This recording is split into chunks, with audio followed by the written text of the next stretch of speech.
그렇게 하고 이제 그 다음 질문. 히브리서 5장 6절에 또한 이와 같이 다른데 말씀하시되 내가 영원히 멜기세덱의 반차를 줍는 제사장이라 하셨으니 에서 멜기세덱의 반차에 대해서 알고 싶습니다.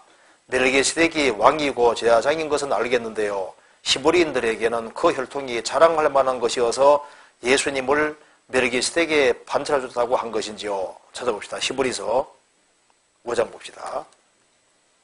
이거 간단하게 설명드리겠습니다. 히브리서 5장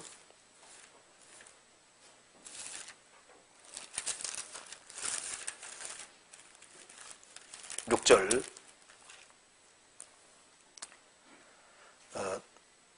또한 이와 같이 다른데 시편 110편에서 말씀하시되 내가 영원히 멜기세덱의 반차를 줍는 제사장이라 하셨으니 예수님을 멜기세덱의 반차, 차례를 줍는 제사장이라 하셨으니 히브리서 7장 보시겠습니다.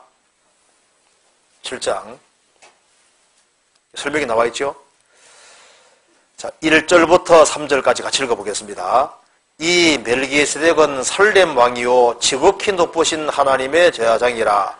여러 임금을 쳐서 죽이고 돌아오는 아브라함을 만나 복을 빈 자라.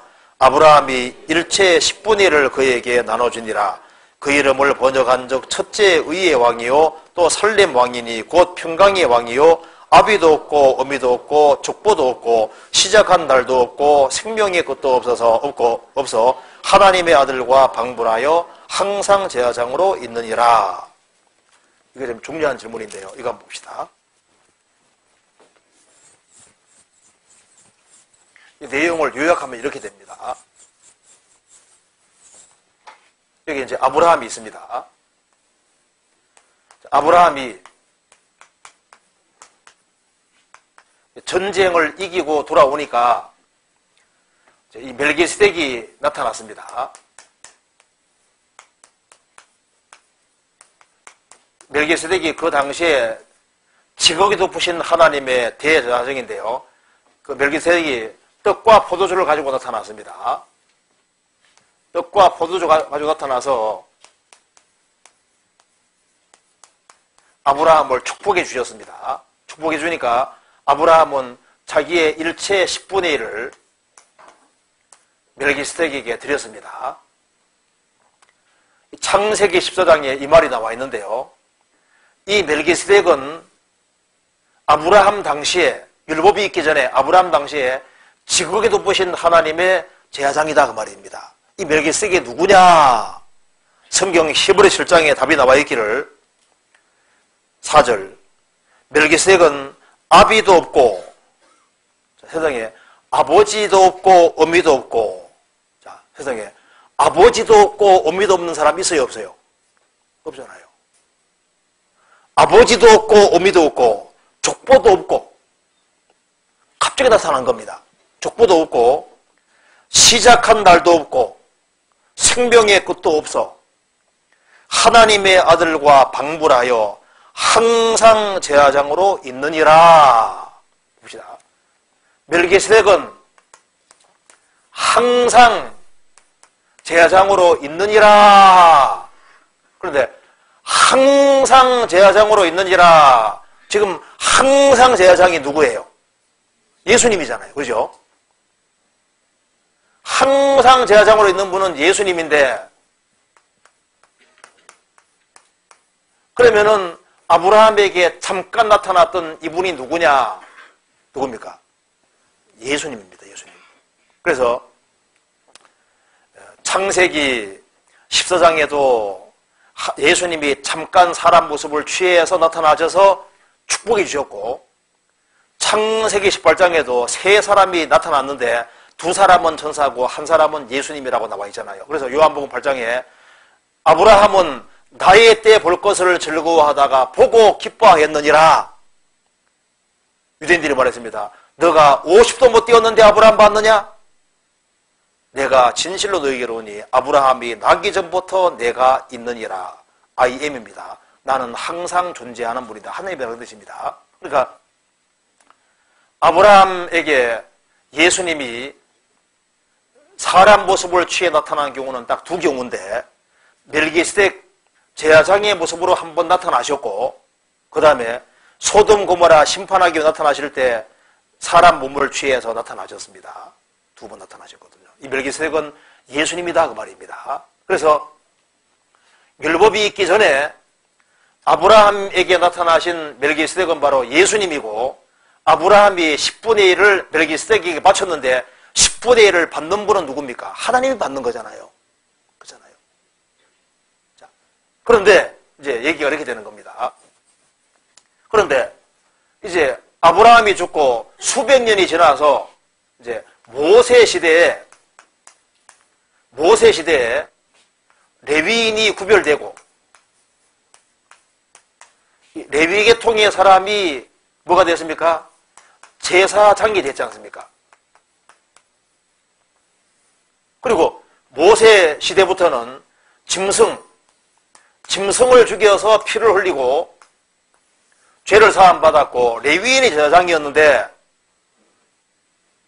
이제 예수님이 세상에 오셔서, 예수님은 유다지파인데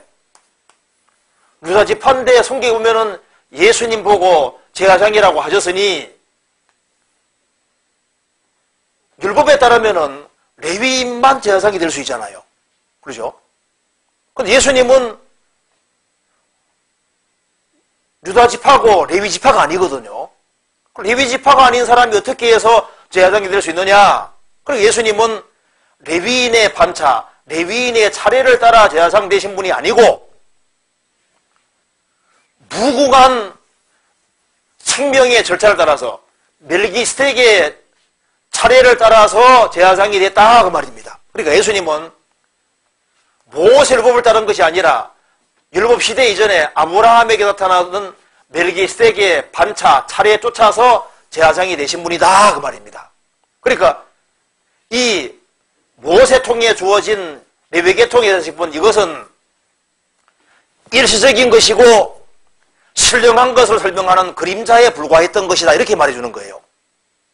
그리고 아브라함이 10분의 1을 멜기세덱에게 바친 것은, 아브라함 바쳤으니까 아브라함 씨에서 12지파가 나오고 레위지파가 나왔으니까 레위지파도 아브라함 안에서 멜기세덱에게 바친 거니까, 이 멜기세덱은 레위인들보다 훨씬 더 푸신 분이 아니냐 그 말입니다. 그렇죠? 아브라함이 11조를 바쳤으니까 아브라함 안에서 레위인도 11조 바쳤다고 할 수 있다 그 말입니다. 왜? 이 레위인들은 어디에 있습니까? 아브라함 홀에 있었잖아요. 그렇죠? 그래서 예수님은 레위 지파를 통해서 제사장이 되신 분이 아니라 멜기세덱의 차례 쫓은 영원한 제사장이고, 그래서 이분은 자신이 제물이자 제사장이 되셨다는 거예요. 이 말 이해되세요? 여기 레위기 7장 11절입니다.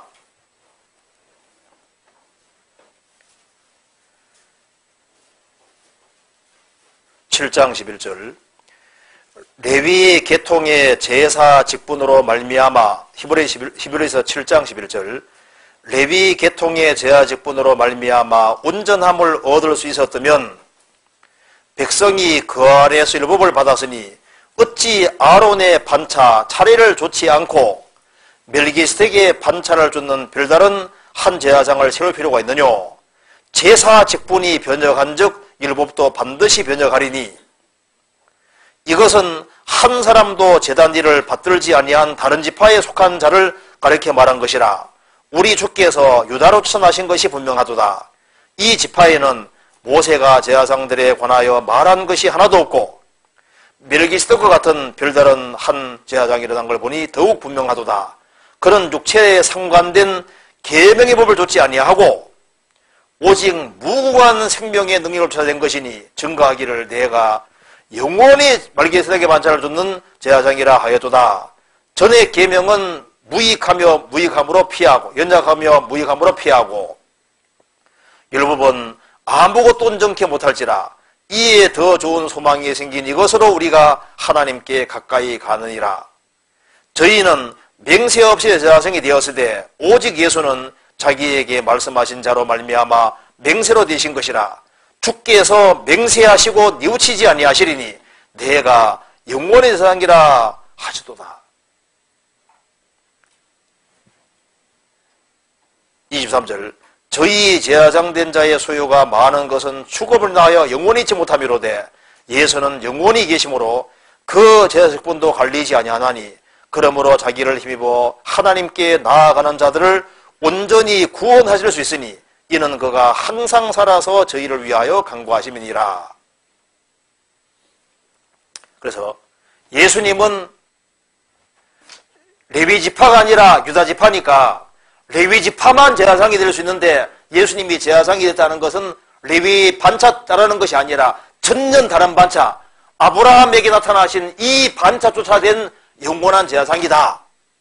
예수님은 진짜 제물이고 제사장이니까 예수님 피에 기대고 예수님께 기대되는 거다. 그 말을 하고 하는 겁니다. 그렇게 이해하면 되겠습니다. 그리고 시간 많이 한 질문 보고 마쳐야 되겠습니다.